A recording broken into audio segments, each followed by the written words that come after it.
Tonight, as we come on the air, the investigation ongoing into how several fires started in East Abilene Sunday evening. Smoldering smoke visible for miles as that fire burned. Dozens of firefighters battling that fire. Now tonight, adding perspective for you, here's exactly where those fires happened. That black line is the railroad, and as you can see, the fire's right along that railroad. Here are the official details. The fire started before 5 o'clock.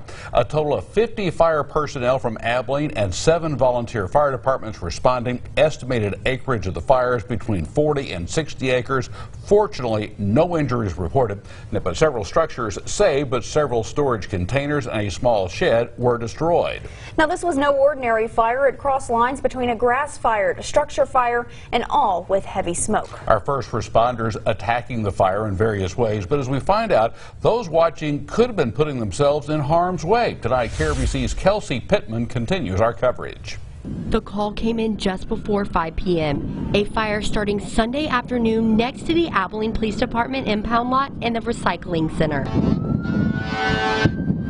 When crews arrived on scene, they knew additional backup was needed because of the multiple reports of fire. People kept calling 911 and saying, I see one a little bit farther east than the one that they're responding to.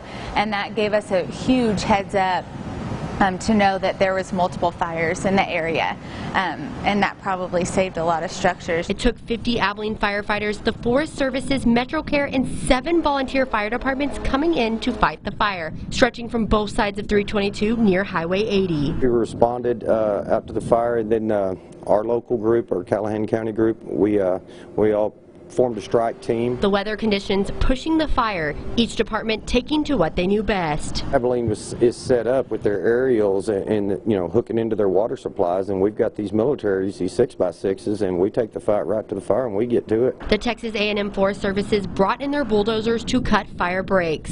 Getting down to bare soil, ideally with no vegetation there, nothing that can burn. The weather and terrain not the only problem they dealt with, but the dozens of cars that stopped to watch. Coming in and out of these different properties, from one driveway to another, and just trying to avoid all that traffic coming out of that thick smoke, and watching for traffic and just all the cars. And they was even stopped in the way. I mean, you'd have to honk at them to get them to move. Fire crews continue to monitor the area into the night and Monday morning. In Abilene, Kelsey Pittman, KRBC, Abilene's local news. And tonight, firefighters want to remind you that 9 out of 10 wildfires are caused by people. For more prevention tips, go to our website, bigcountryhomepage.com.